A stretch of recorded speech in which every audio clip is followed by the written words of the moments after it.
So I'm just finishing up mowed all this up here. Anna's down there loading the truck. So might end up going to jail tonight.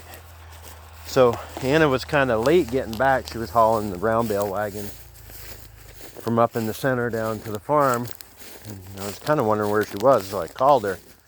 And this is why I have such a hard time supporting our cops, because I really think they're worthless and uneducated, and they make it up as they go along. So anyways, I called Anna and I said, what's taking you so long? Because I was worried she had a flat tire because of the rocks in the road from the towns putting those sharp rocks in the road. She said she got pulled over. And I said, why? And she said, because she said this sheriff had followed her the first two loads, and then the last load he followed her into the farmyard and pulled her over and told her that she needed to have the hay bales strapped with ratchet straps. Now she didn't argue with him, and I said, well, who was it? And she goes, it was the rookie. So my hope is he was just looking for an excuse to interact with her. Maybe he's looking for a girlfriend, and he's really not that uneducated about the law. So anyways, we don't strap the hay bales. There's no need to strap the hay bales, and the law doesn't require us to strap the hay bales. So if you read Title 23, subchapter 13, subsection B, it exempts. That subchapter is actually about transporting baled hay products on the highways. And they are supposed to be, if you're commercially doing it, they're supposed to be strapped. But if you're in the act of farming, I gotta get down across this ditch.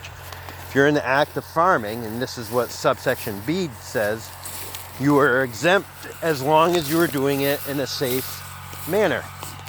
So the round bale wagons we use are specifically designed to transport round bales without strapping them. They're in a cradle system.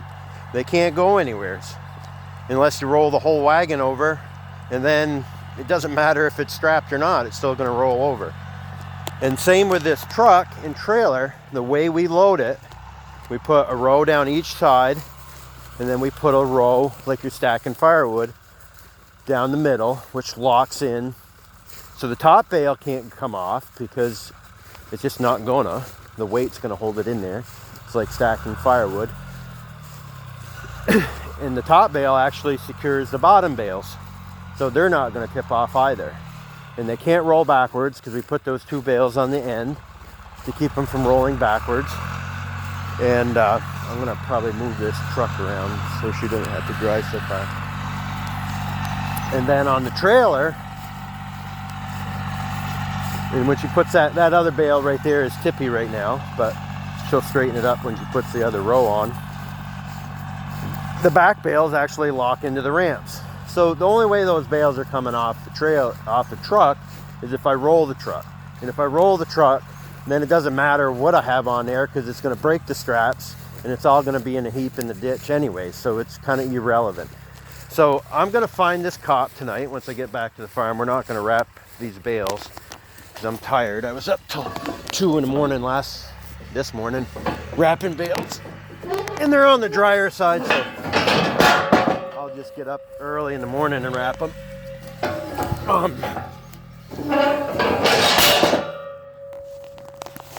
But I'm going to find him and educate him on the law. Because what irritates me the most is they sit at the fire station right in town. And that's where they watch traffic. And I'm sure that's where he saw her go by. And 3 houses up from the fire station, there's a rental house, and they deal nothing but drugs. You go by there any time of the day, and there'll be some random car pulled in there. It'll be there for like 5 minutes. There'll be some passenger in the passenger seat chain smoking cigarettes because he's waiting to get his heroin fix. And they do nothing. They literally watch it. They do nothing about it.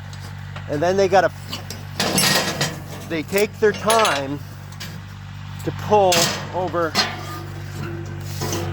us, who's on a Saturday out trying to make a living and feed the world. Not the world, but we do feed a lot of people. And that's what they find necessary to fill their days and protect the public. Protect the public from big bad hay truckers like me. So I'm gonna educate them. So I might go to jail tonight, who knows? So I'll put those on and I'll move the trailer over. So we'll get loaded and we'll head down, and I'm not strapping it because I don't have to. This is why I don't like cops.